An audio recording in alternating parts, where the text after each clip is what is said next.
Mesdames, Mesdemoiselles, Messieurs, bienvenue à votre émission tant attendue. Une émission qui a la spécificité de proposer des solutions. Aujourd'hui, nous avons l'honneur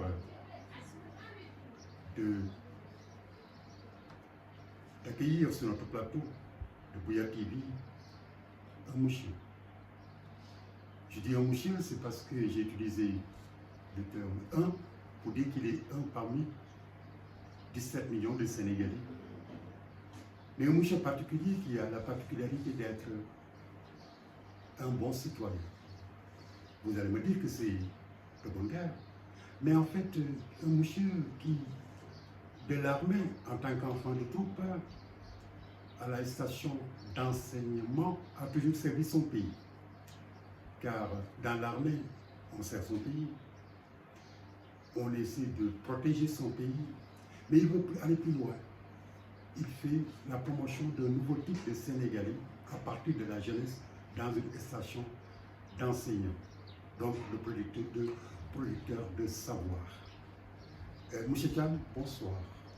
Bonsoir, monsieur Mbaye. Donc c'était avec un grand plaisir que Bouya TV vous reçoit ce soir pour le premier numéro que nous avons l'honneur de vous inviter pour l'inaugurer. Une émission ou un titre qui interpelle tout Sénégalais. Car, comme vous le savez, le Sénégal a besoin de l'apport fécond et fécondant de toutes ses filles et de tous ses fils. Aujourd'hui, dans cette émission qui s'intitule « Un nouveau Sénégal est possible », ça peut paraître un questionnement, une question. Un nouveau suppose un vieux.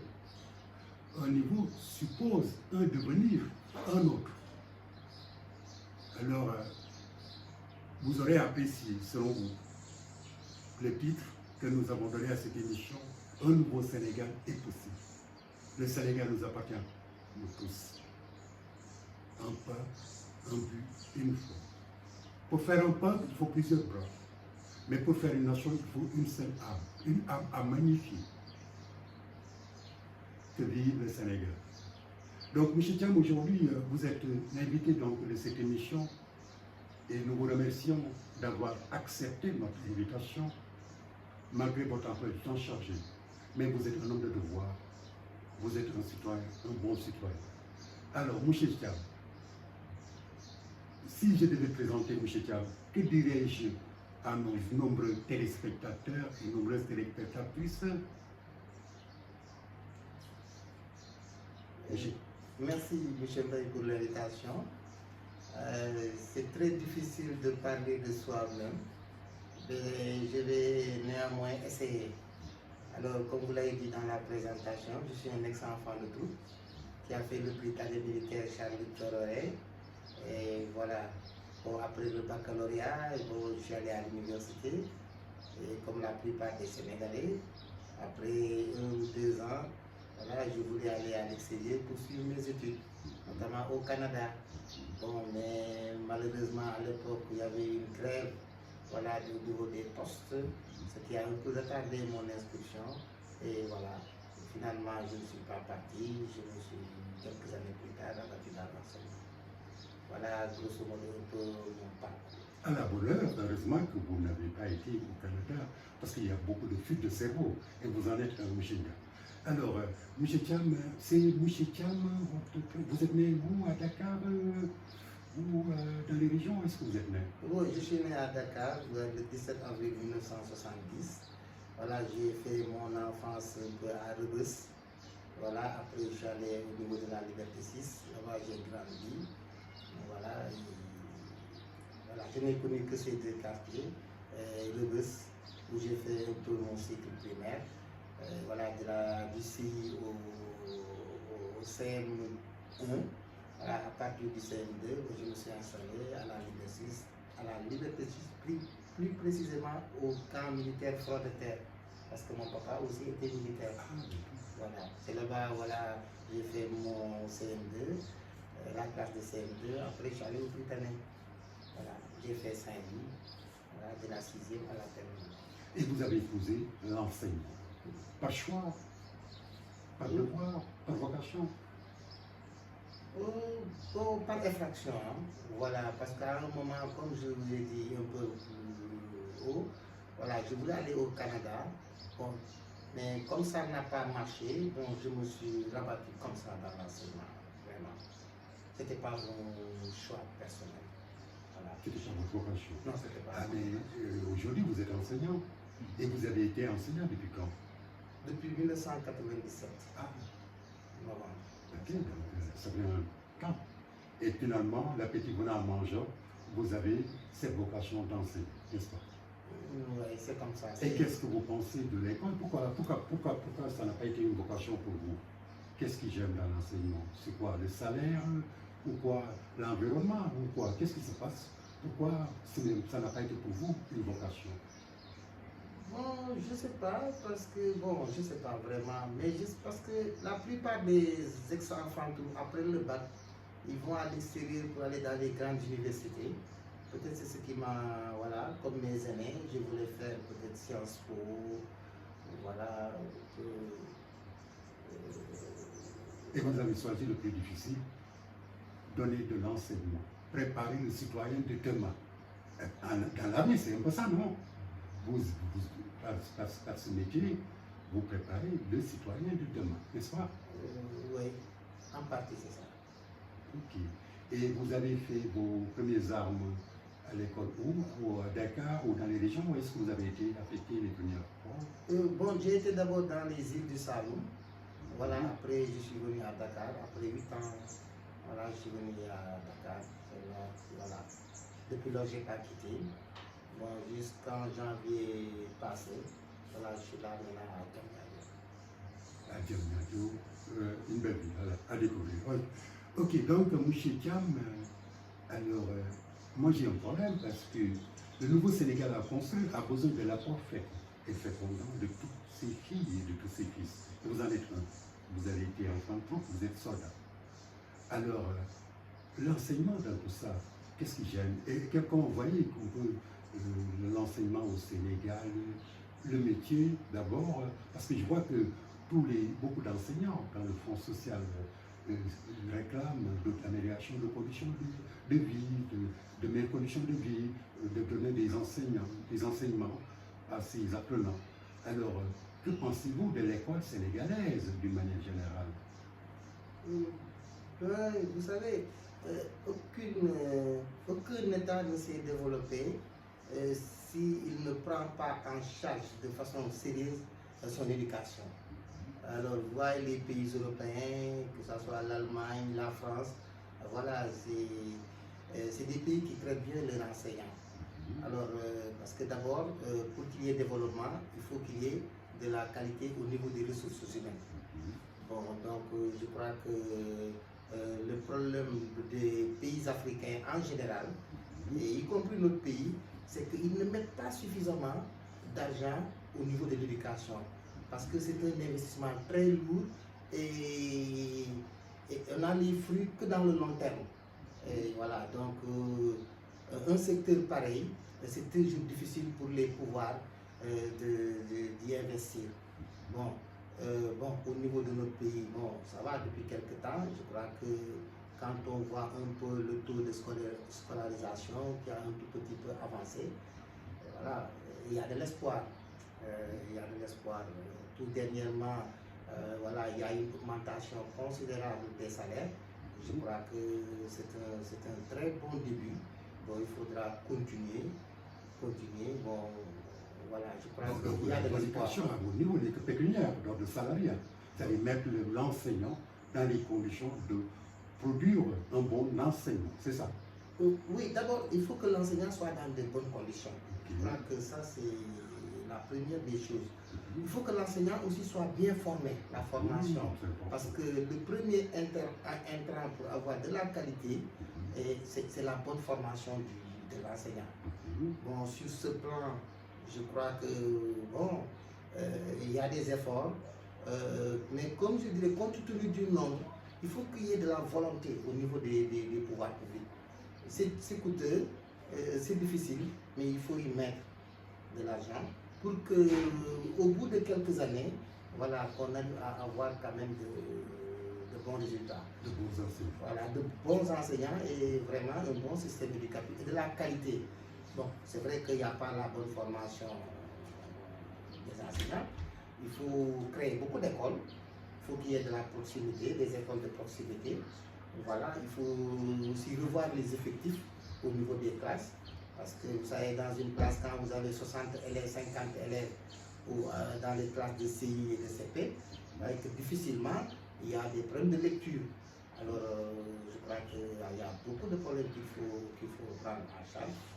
Et sur le plan des infrastructures scolaires, que pensez-vous? Parce que si l'enseignant est bien formé, il faut qu'il aille dans un cadre où il doit montrer, le cadre doit exister, le cadre infrastructurel.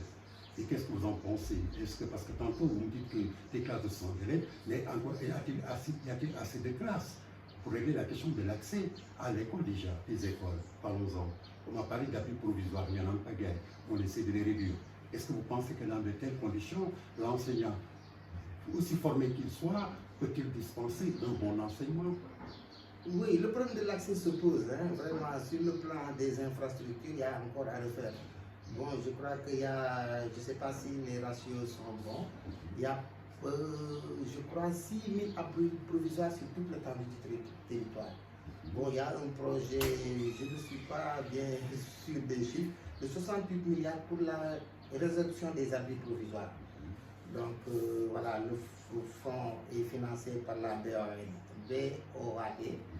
Bon, et bon, c'est difficile. Il y a des abris, il faudra, parce qu'avec les abris, il ne peut pas y avoir de qualité au niveau des enseignements d'apprentissage. Bon, c'est difficile. Et ça repose toujours le problème de l'investissement que les États doivent faire. Cette volonté de mettre de l'argent, encore une fois. Parce que s'il n'y a pas assez d'argent au niveau du système éducatif, notamment voilà, au niveau des infrastructures, pour la résolution de ces abris, il y aura toujours un peu, voilà, c'est toujours récurrent. Hein, Par un temps passé, certains pouvoirs publics qui vous ont peut-être écouté avaient donné 40% du budget à l'éducation. Qu'en est-il aujourd'hui? Oui, sous le régime de Wade, voilà, on le disait, 40% du budget. Oui, c'est un pourcentage record. Mais il faut voir que, voilà, c'est un budget. Bon, dans ce budget, il y a, je crois, le salaire, il y a les infrastructures, il y a les véhicules au niveau des inspections. Voilà, il y a du tout, hein, au niveau des manuels. Voilà, donc, et c'est peu, hein, par rapport au budget. 40% d'un budget de un peu 1000 milliards, et c'est rien. Vous pensez que c'est peu? Bon, en fait, il faut plus. Parce que comme qu'a fait, vous m'en parlez de Macky, monsieur le président Macky, dans sa politique de l'école, est-ce qu'on a augmenté le taux d'investissement au niveau de ci, le budget a-t-il augmenté ou quoi? Comment vous l'appréciez tout ça? Oui, le budget, je crois qu'il a augmenté. Bon, si on prend les salaires, le traitement salarial, voilà, il a fait un effort considérable tout dernièrement et forcément ça va impacter sur le budget. Bon, il a construit aussi je vous ai parlé tantôt des 68 milliards que la BOAD doit financer pour la résolution des abris provisoires. Donc, il a fait aussi, hein, mais c'est, vous savez, l'éducation, c'est sérieux, hein? C'est fondamental. On a besoin de la santé et de l'éducation. C'est des secteurs importants pour le développement. Très important, surtout l'éducation. L'éducation, parce voilà, que c'est les ressources qui font former les enseignants et les médecins. C'est les ressources humaines. Voilà. Il n'y a pas de développement. Aucun pays ne s'est développé s'il n'y a pas de ressources humaines de qualité. Voilà, donc, voilà, les ressources humaines, la santé, voilà, ce sont les deux manières du développement comme Restons dans l'enseignement. Il y avait aussi un souci au niveau pas du contenu déjà des enseignements, mais au niveau de la langue, parce que nous sommes un pays dont la langue officielle est le français. Pensez-vous sérieusement, M. Thiam, qu'on aura des résultats à partir de la langue d'autrui? Bon, ce sera extrêmement difficile. extrêmement difficile. Je ne vois pas un pays qui s'est développé à partir d'une langue étrangère. Je n'en connais pas. Alors, Cheikh Anta avait l'habitude de dire que Lamine Djambour, alors, même les pays qu'on dit émergents, voilà, ils se sont tous développés, ils émergent à partir de leur langue nationale.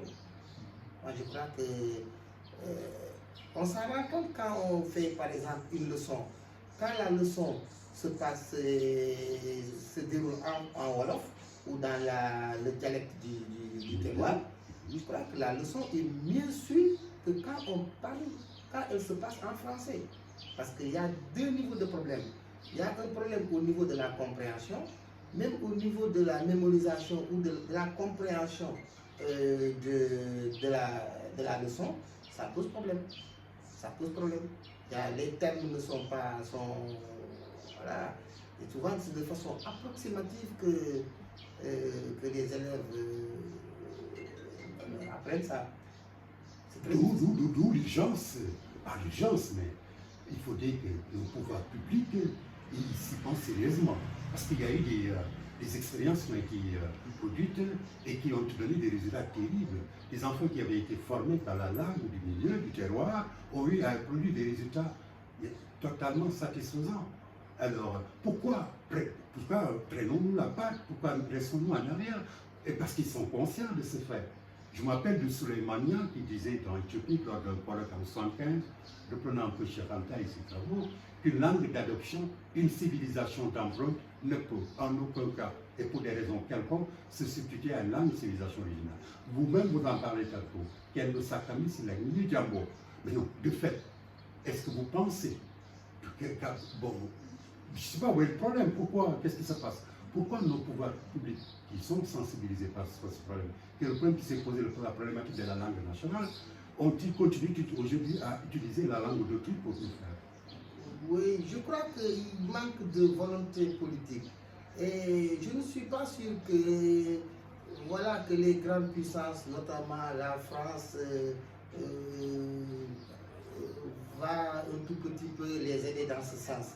Apparemment, il y a, voilà, la France verrait de mauvais œil, voilà, ces anciennes colonies un tout petit peu abandonner la langue française au profit de leur langue de territoire, voilà, de leur dialecte.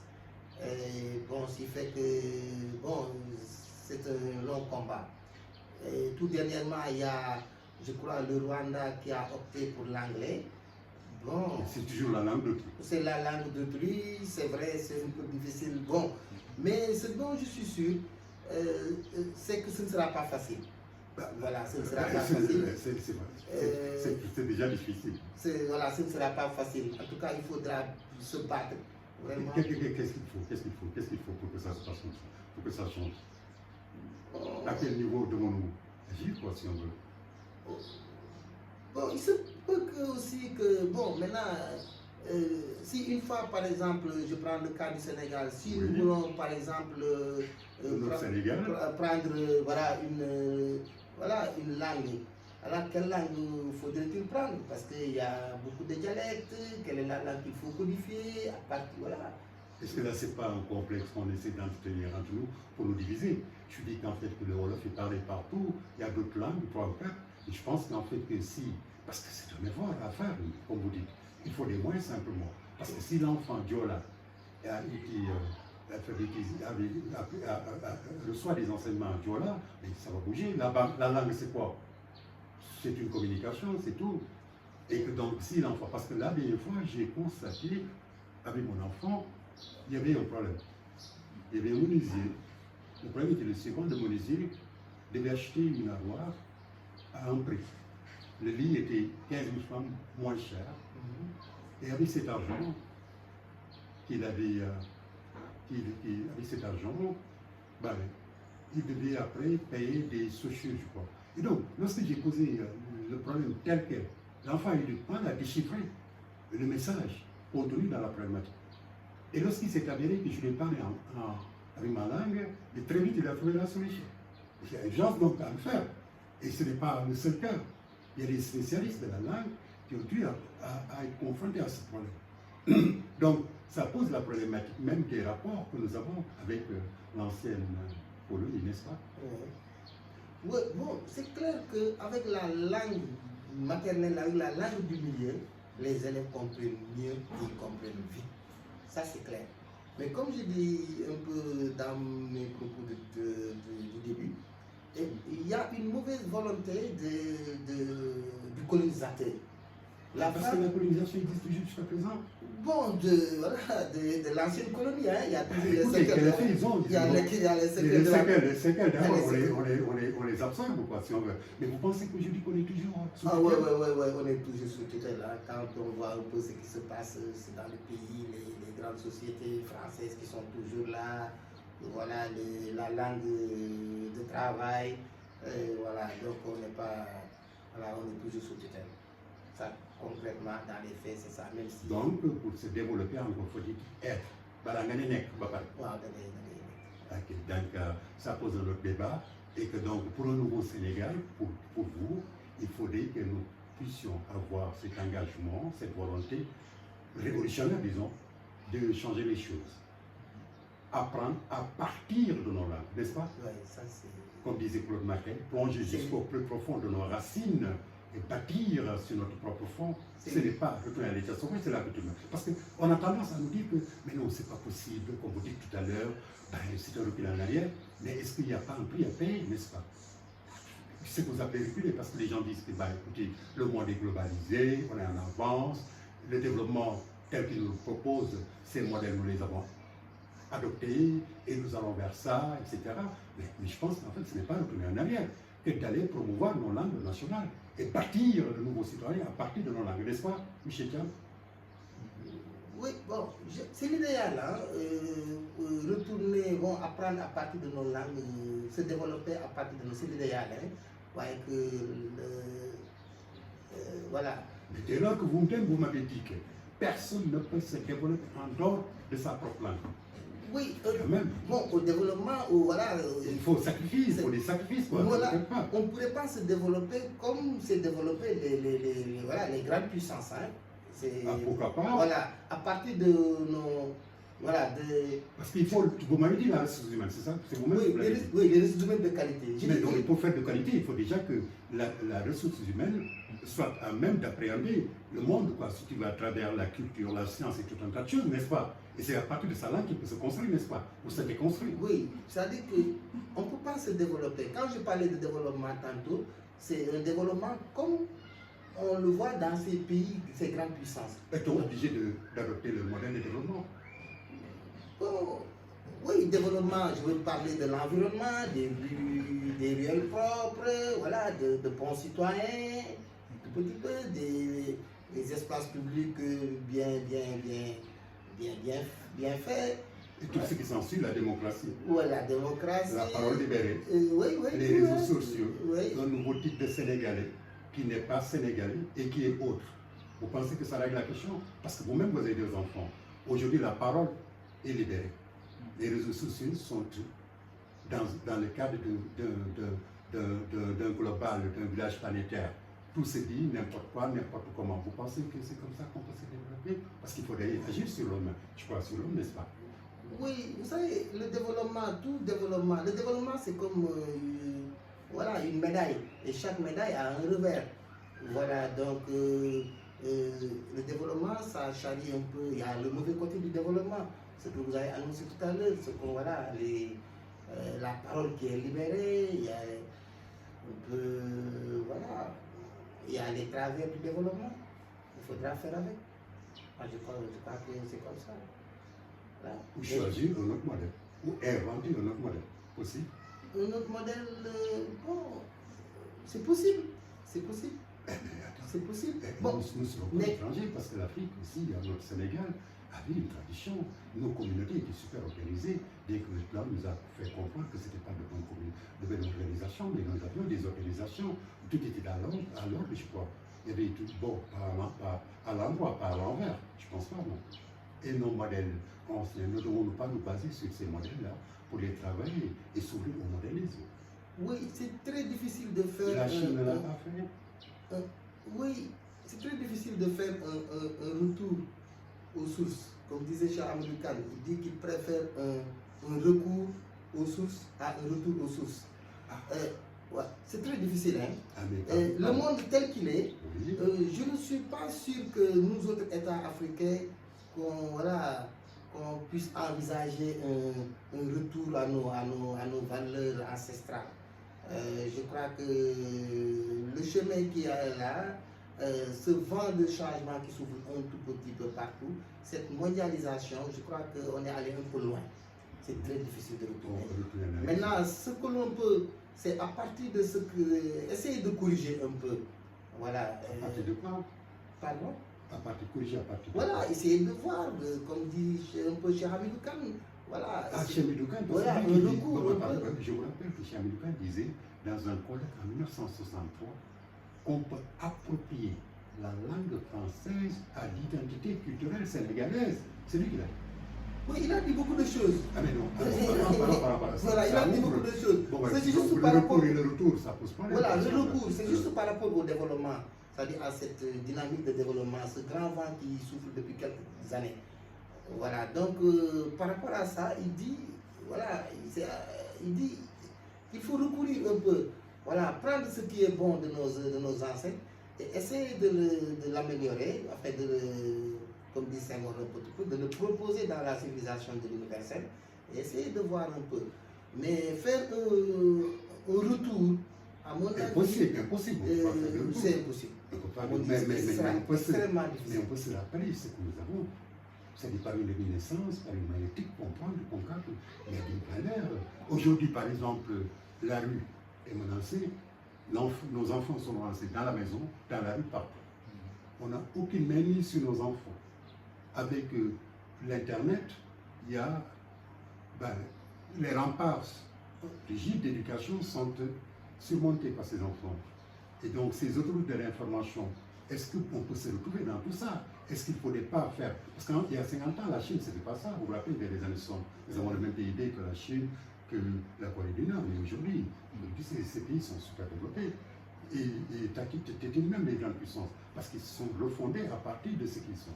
Parce que moi, je crois que cette peur qu'on a entretenue, que nos intellectuels ont entretenue, je crois qu'aujourd'hui ne doit pas être de mise. Il doit falloir qu'on ait le courage d'engager, de s'arrêter un moment, parce que nous sommes emportés.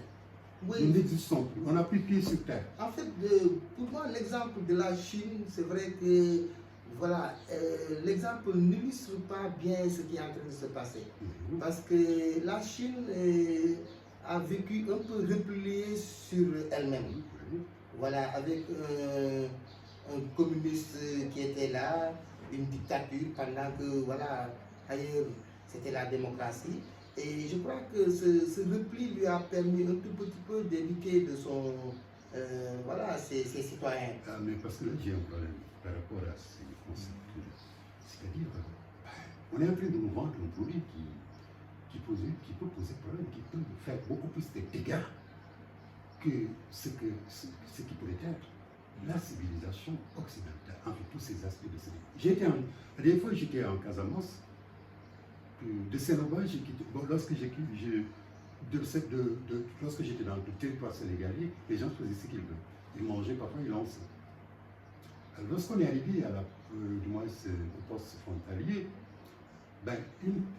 une Sénégalaise, lambda dans la voiture, disait aux gens, mais ne lancez pas. Ici, c'est tout. Je dis, mais c'est grave. Alors, la Gambie, ce pays qui est un pays dans le Sénégal, qui est lié à nous par toute une tradition. Alors, dans ce pays-là, on ne lance pas n'importe quoi dans la vie.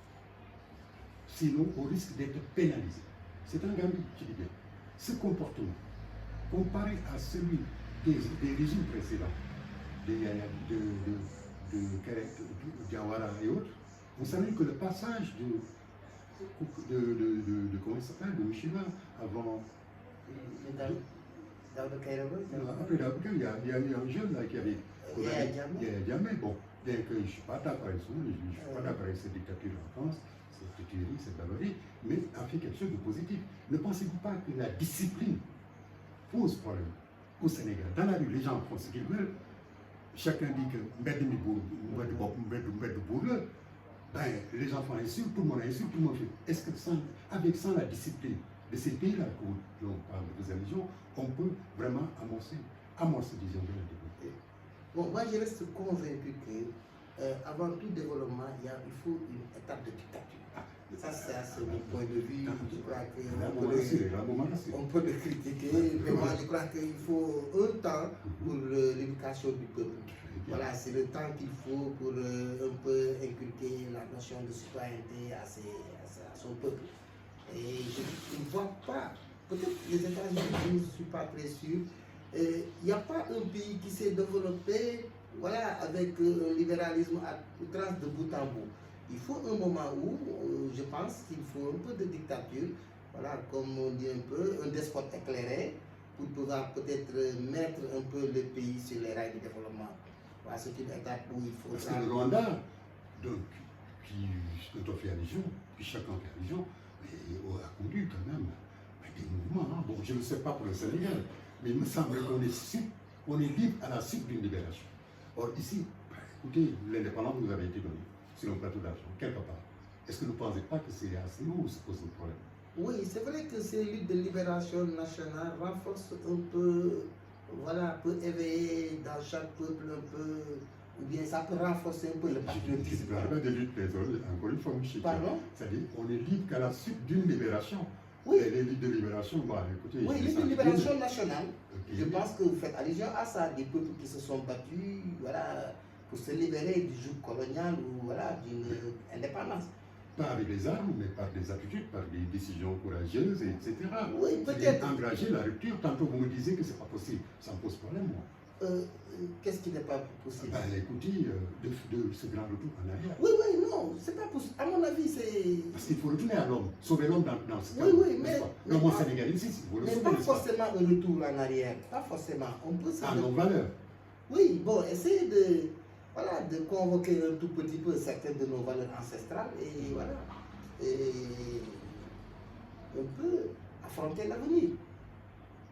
Et vous pensez donc que le retour de ces valeurs, cite-moi quelques valeurs, par exemple, sur lesquelles on oublie pu revenir pour pouvoir engager un changement profond?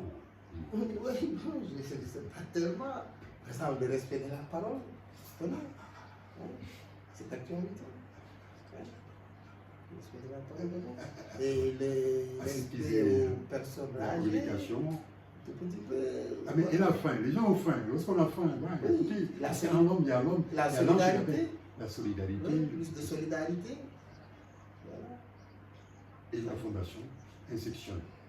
Alors, la clé de voûte des institutions dans un pays, c'est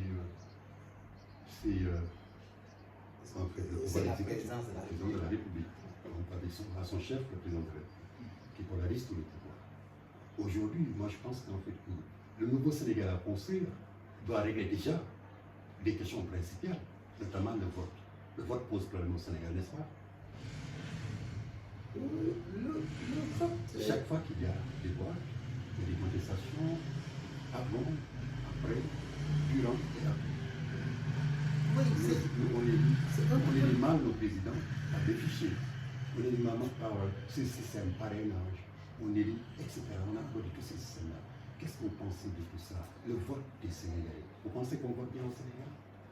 Bon, le vote en tant que tel, bon, les gens ils votent, bon, il me semble qu'ils votent bien. Bon, c'est très difficile de se prononcer là-dessus. Ce dont je suis sûr, c'est qu'au niveau de l'organisation du scrutin, il y a toujours des problèmes. Et ça, c'est presque dans tous ces petits pays-là. Voilà. À quel niveau? Bon, à tous les niveaux, au niveau de l'inscription, voilà, le fichier, la rétention des cartes d'électeurs, la modification de la carte électorale. Bon, à chaque étape du vote, voilà, on se rend compte qu'il y a des problèmes. Comme le parrainage. Voilà, il y a tout un tas de problèmes qui font que, le scrutin n'est pas sincère. Maintenant, voilà, il y a des acquis depuis le code de 92. Voilà, on est dans le secret de l'isoloir. Là, je crois que il n'y a pas de problème. Macky avait été bien vu. Oui, je le crois sincèrement. Tantôt, on a parlé de la troisième candidature du président Macky Sall. C'est un débat qui se pose et qui se pose réellement, qui est très actuel. Parce que le nouveau Sénégal va régler cette question-là, de mandat, de tout ça. Oui. Qu'est-ce que vous en pensez de cette troisième candidature? Voilà. Je disais tantôt qu'il était bien élu. Parce que vous vous souvenez, en 2012, les gens ont sanctionné le PDS, notamment Ouattara, parce que ça c'est mon point de vue, par rapport peut-être à deux ou trois choses. Voilà, la démolition monarchique du pouvoir qu'on lui prêtait. Et il y a la perception que les Sénégalais avaient du fonctionnement de la justice. Et voilà, je crois qu'il a été plutôt sanctionné par rapport à ces deux ou trois points. Et là, vous pensez qu'avec l'avènement de Macky Sall, oui, il y a eu mais justement, Macky étant son directeur de campagne à l'époque, bien avant le scrutin de 2012, on pensait que c'était l'homme le mieux placé pour pouvoir apporter. On pensait, parce oui, parce qu'il était avec Wade. Sur le plan des infrastructures, il n'y avait pas de problème. Bon, on disait d'ailleurs que c'est lui qui a rendu noir les éléphants de Wade blanc. Voilà, donc il avait le meilleur profil. Donc, comme les attentes voilà, des Sénégalais étaient par rapport un peu, comme j'ai dit, corriger un peu sa volonté de mettre son fils, et puis surtout la réduction des comptes. Voilà, j'avais oublié ça. Et on peut changer le visage de la justice, la perception que nous autres Sénégalais avions de la justice. Je crois qu'il n'y a pas meilleur candidat que Macky, qui a été pendant longtemps avec Wade pour pouvoir rectifier ça. C'est pourquoi je disais tantôt que les Sénégalais avaient bien élu en votant pour Macky. Et aujourd'hui, c'est posé la problématique de la troisième candidature. Qu'est-ce que vous en pensez, M. Chia? Bon, je crois que... Est-ce que juridiquement, est-ce que ça va passer? Est-ce que ça va se poser? Je ne sais pas tous les problèmes qu'on pose. C'est lui qui avait dit, etc. Pensez-vous sérieusement que cette candidature peut être validée? Bon, je crois que elle sera validée. Parce que, oui, parce que c'est le Conseil constitutionnel, voilà, c'est lui qui nomme les sages. Et d'ailleurs, je crois qu'avant, je ne sais pas si vous vous souvenez un tout petit peu lorsqu'il s'était agi de la diminution de son mandat de 7 ans à 5 ans. Voilà, donc, bon, le Conseil constitutionnel avait dit à l'époque que c'était pas possible. Parce qu'à la limite, quelle est la base de recours? En fait, la seule instance à dire qui est, qui doit, c'est quoi la conscience, n'est-ce pas? C'est notre base fondamentale, non? Sur lesquelles nous reposons toutes nos activités, n'est-ce pas? Oui, mais on a dit si le Conseil constitutionnel il ne peut pas se référer sur la base d'une déclaration, ne serait-ce même être un président, il se basera sur les textes constitutionnels, n'est-ce pas? Et dans l'état actuel, est-ce que la constitution sénégalaise permet à ce que Macky Sall, son excellence, présentement, revienne dans la course? Oui, je crois que oui, c'est même pas décent de poser voilà, la candidature. Oui, moi je crois que. Alors que la constitution permet. Non, la morale. Non, je veux dire. On a vécu 2012. Oui. On a vu un peu, voilà, comment les gens étaient contre la candidature de Wade.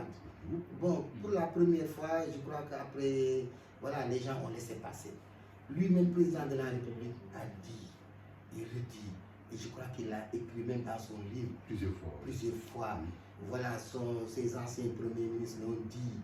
Et voilà. Et c'est lui la clé de voûte des institutions. La parole présidentielle. Je crois que elle est au-dessus de tout. À mon avis, je parlais tout tantôt de la parole donnée comme valeur ancestrale. Moi, je crois qu'il n'y a pas de débat. Il n'y a pas de débat. Le président, je crois que voilà, il n'y a pas de place à une troisième candidature. Même si la Constitution lui permet de la faire. Non, la Constitution ne lui permet pas. Parce qu'il a dit à plusieurs reprises que c'est. C'est la Constitution qui dit. Non, il a dit. Non, même s'il dit, il est la clé de voûte des Il est la institutions. clé de voûte des Il est chargé de qui? Mais il est chargé de se baser sur la Constitution au même titre que nous autres tous. Oui, la Cette Constitution. Constitution lui permet ou ne lui permet pas. Non, la Constitution ne lui permet pas de se présenter. Lui, Voilà. il a dit à plusieurs reprises Parce que c'est lui qui a fait. qui m'intéresse, moi. Oui, la Constitution, c'est lui. Il a proposé. Nous avons tous adopté en 2016 la nouvelle Constitution. Oui. Qui dit quoi? Qui dit que nul n'a le droit de faire 2 mandats consécutifs. Mais c'est clair, ça. C'est pas du droit, c'est du français. Ah, attends, la loi n'est pas rétroactive.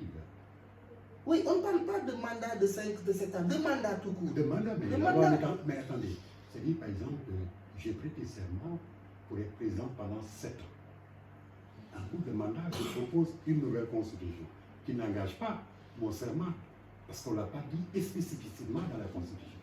Si, au niveau des textes, on a dit qu'en fait, nul ne doit avoir 2 mandats successifs. C'est ça qu'on a dit. Oui. Mais par rapport à quel mandat? À l'instant où je disais. Non, de mandat, on n'a pas fait de précision. Non, c'est justement, c'est parce qu'on n'a pas fait de précision qu'il ne doit pas se présenter. On a dit tout simplement 2 mandats. Il a déjà exercé un mandat, il est à son 2e mandat, c'est fini. Même le. Bon. Donc, selon M. Thiam, le président. Non, pas selon M. Thiam. Je crois que. Non. C'est vous qui parlez. Ses anciens premiers ministres l'ont Oui, dit. non, ben, écoutez, Lui-même, il l'a dit. C'est un peu parce que par exemple, parlons du cas de Mimi, par exemple, ça se pose à l'Assemblée avec la nouvelle Assemblée nationale qui avait été mise en place il n'y a pas longtemps, avec un nouveau président, etc. Pour bon, magistère de 5 ans.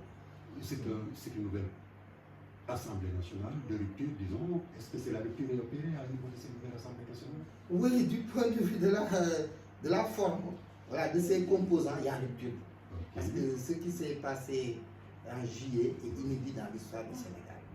Voilà, nous étions habitués à une majorité mécanique sur les 160 députés ou 165. Voilà, depuis Senghor, hein, voilà, lorsque on était à 80, on avait toujours une majorité écrasante. Pour la première fois dans l'histoire, voilà, au pouvoir et opposition presque sont kiff. 82, 83. C'était très difficile. Alors, ne serait-ce que de ce point de vue, on peut parler de rupture. Est-ce que la rupture peut nous servir, nous autres? Oui, ça va bien. Mais tout dernièrement, par exemple, par rapport à l'affaire des 345 milliards, on a vu l'opposition proposer au président de l'Assemblée la création d'une commission d'enquête. Ce qu'on ne pourrait pas envisager il y a longtemps. On va revenir là-dessus, mais parlons de cette majorité qualifiée, parce que je crois qu'il y a une majorité maintenant qualifiée. Bon, elle n'est pas qualifiée. Ah non, c'est une majorité qualifiée. Ouais, c'est ce qu'on a vu, la majorité qualifiée. Ensuite, il y a la majorité absolue, n'est-ce pas? C'est ça. Oui, non, je crois qu'une majorité qualifiée, c'est une majorité qui permet de voter un certain nombre de lois, les lois organiques. Maintenant, ça, c'est une majorité. Enfin, je ne suis pas juriste. C'est une majorité relative. Non, elle n'est pas relative. Voilà, il y a une majorité. Voilà, c'est une simple majorité. Okay. Voilà, enfin, c'est comme ça que je comprends. C'est la moitié puissance. Voilà, c'est ça. Ça peut passer des voix. Voilà. Mais pour les lois organiques et les finances, ça pose problème. Parce que là, il faudrait, je crois, plus de députés pour voter les lois, n'est-ce pas? Oui, certaines lois, voilà, pour faire passer certaines lois organiques. Je crois que je n'ai pas les ratios en tête. Il faut etc. Pas 80, il faut peut-être 95, je sais pas. 90, quoi, des choses comme ça. Et pour parler donc de ce débat de la majorité qualifiée, la majorité absolue et la majorité relative. Bon, voilà. Vous me parlez tantôt, donc vous dites que l'opposition, c'est à la bonne heure, parce qu'aujourd'hui, l'opposition réclame une commission d'enquête parlementaire par rapport à 45 milliards pour cette affaire de vente d'armes. C'est ça que vous dites? Oui. Vous pensez que le Sénégal est vraiment bien armé pour faire face à toutes les menaces? Bon, je ne crois pas. C'est pourquoi, bon, par rapport à l'opportunité des dépenses, je crois que personnellement, je n'ai rien à dire. Parce que, bon, je ne suis pas dans le secret des dieux. Alors, ce qu'il nous faut en termes d'armes pour pouvoir éventuellement combattre un tout petit peu, voilà, parce que nous sommes dans dans une zone où nos États sont souvent menacés. Alors voilà, donc... Est-ce qu'il était sans de poser, de mettre ce débat dans la place publique? C'est une chose, tant que c'est les défenses relatives à l'armée, 45 milliards. Oui, c'est pourquoi je dis que, bon, par rapport à... Ne pensez-vous pas que ça soit une manipulation, encore une fois, de l'Occident, de la France? Non, pas... Parce que l'affaire, c'est quoi? 45 milliards, parlez-moi-en. Qu'est-ce que vous avez compris de cette histoire? Bon, c'est vrai que, voilà, c'est très difficile. L'information, je crois qu'elle n'émane pas de nos journalistes. Hein. Je crois qu'il y a un consortium de journalistes étrangers. Voilà, je crois que voilà, tout est parti de là-bas. Bon, maintenant, comme je dis, c'est vrai, par rapport à la légalité et à l'opportunité des dépenses, je crois que tout État, il revient à tout État de pouvoir faire ses commandes par rapport à ce qu'il pense être voilà, le besoin. Chaque fois, c'était avec la France, 300 millions dépensés, 280, etc. Mais aujourd'hui, on a 45 milliards d'un pays, d'un autre pays, quoi. Je pense qu'ils vont changer un peu de paradigme, non? Oui, mais ça n'a pas changé, c'est pas ça qui est... Non, moi je crois que ce qui gêne dans cette affaire, c'est un peu le contractant, l'autre. Je crois que le partenaire de l'État est un tout petit peu la création, le temps qu'il y a eu entre la création de la société qui a gagné le marché et un tout petit peu l'acquisition du marché. Vous pensez qu'il y a quelque chose à dire quelque part? Bon, parce que ce contrat, je te rappelle, a été signé le 11 janvier. Ok.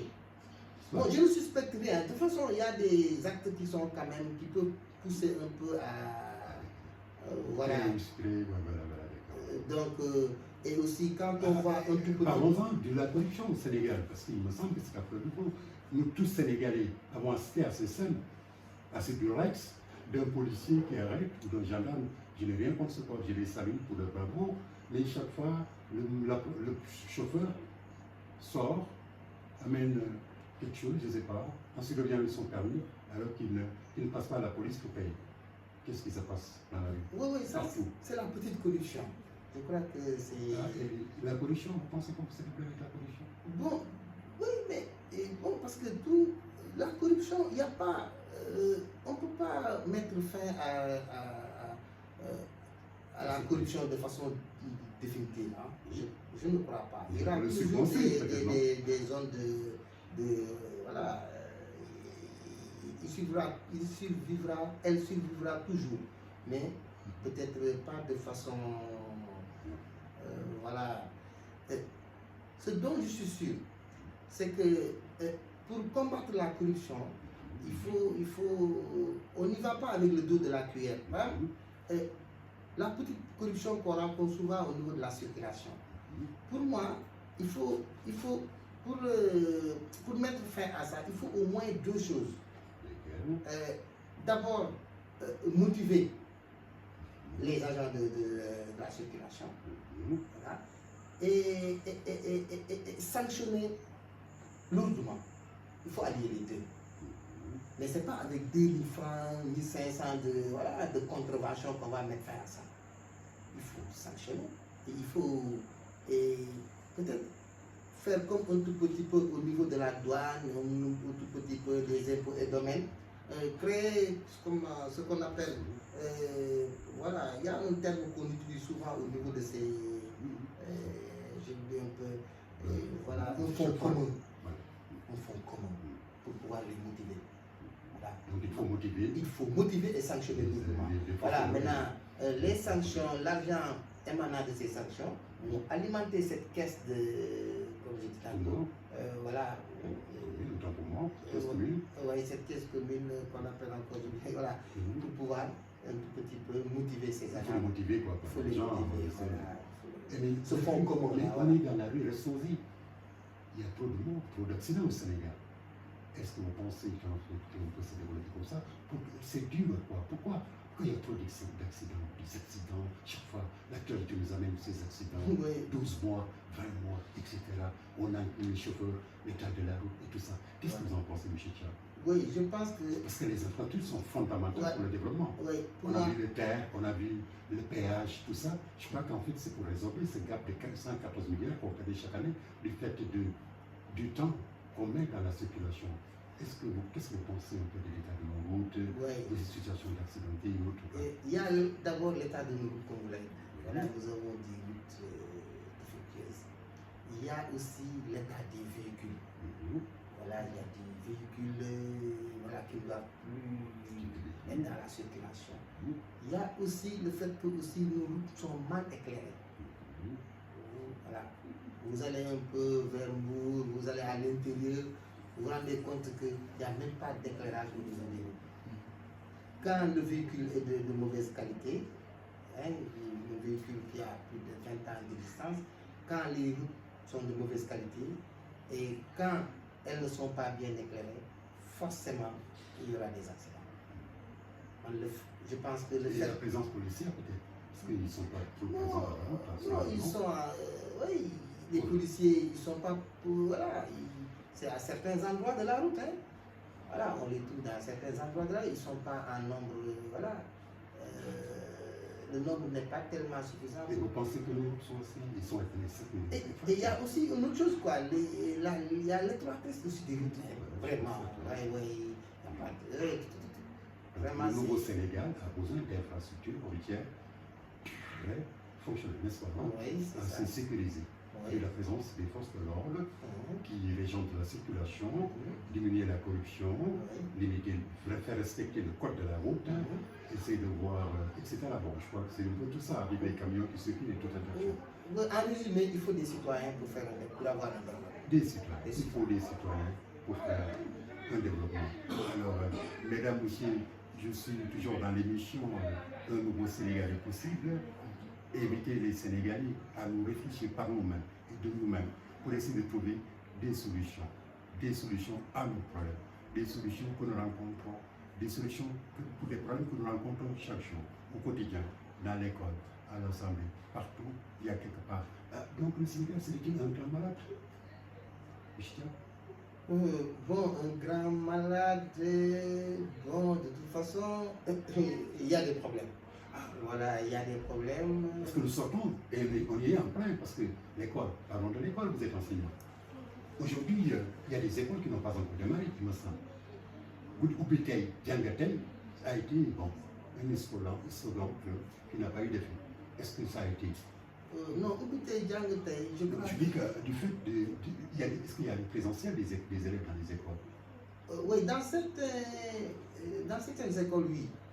Dans d'autres, non. Oui, parce que souvent, par exemple,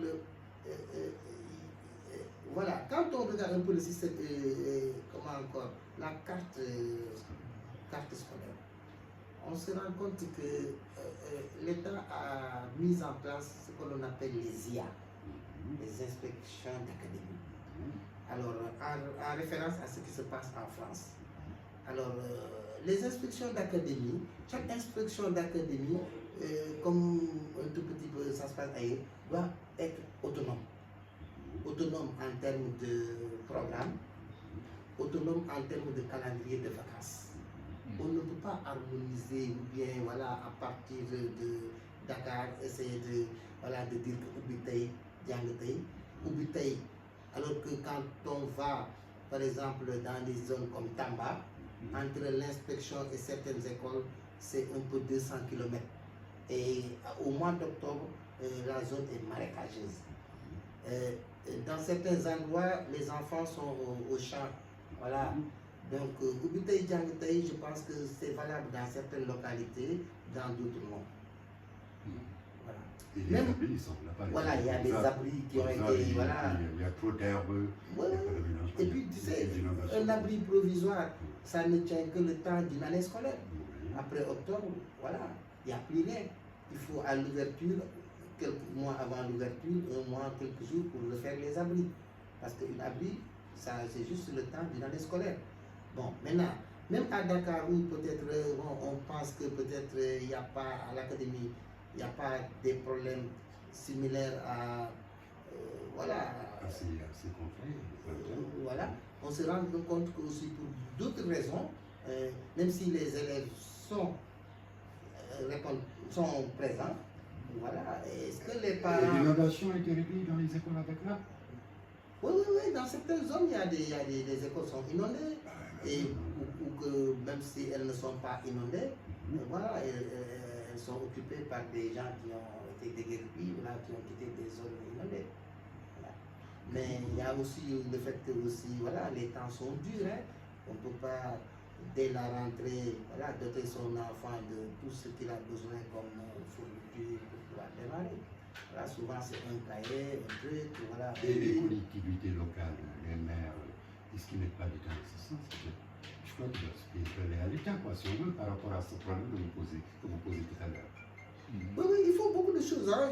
Dans certaines localités, et puis même c'est la tendance, hein.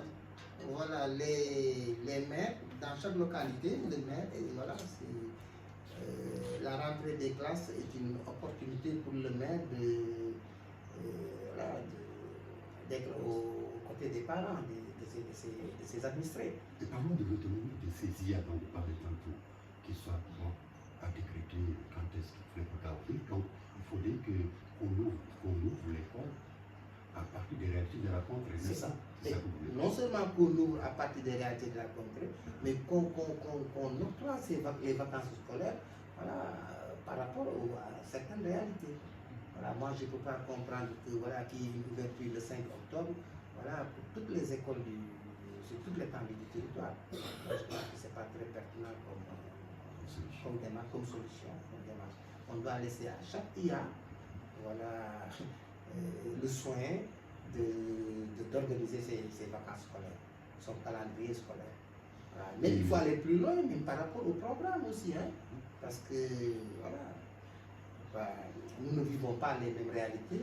À l'enseignement élémentaire, voilà, l'enfant qui est à Dakar n'a pas les mêmes réalités que l'enfant qui est à Oussouye, dans Casamance. Le contenu des enseignements doit être adapté en fonction des réalités. Et c'est le principe fondamental des méthodes actives, le principe d'intérêt.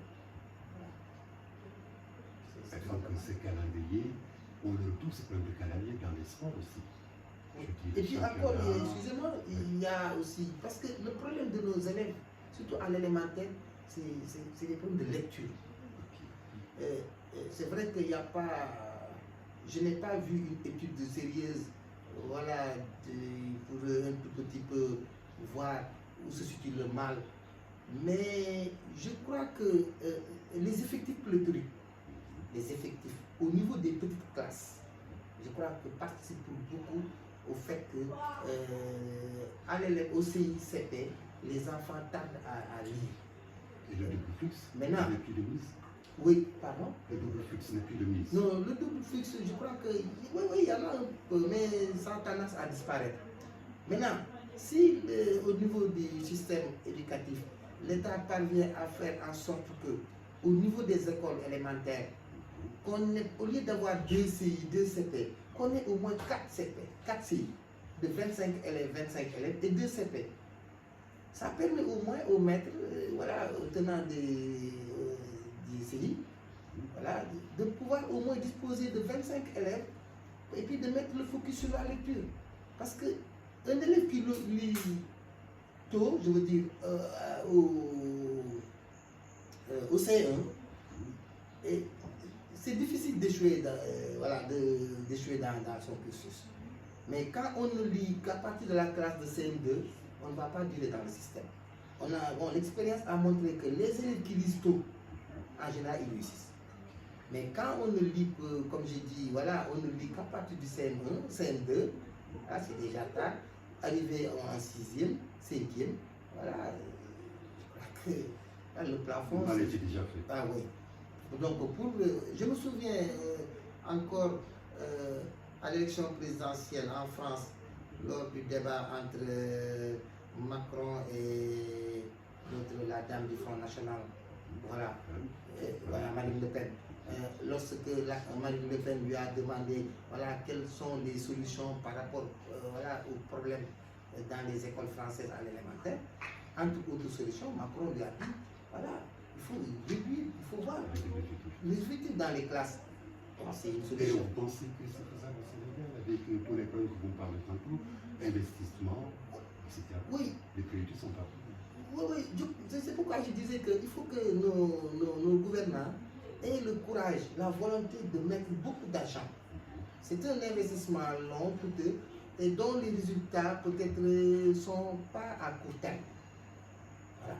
Et je me suis inquiété au début du fait de l'absence de vocation des enseignants. Parlons-en, si ces enfants n'ont pas cette vocation pour enseigner, qu'est-ce qu'il faut faire?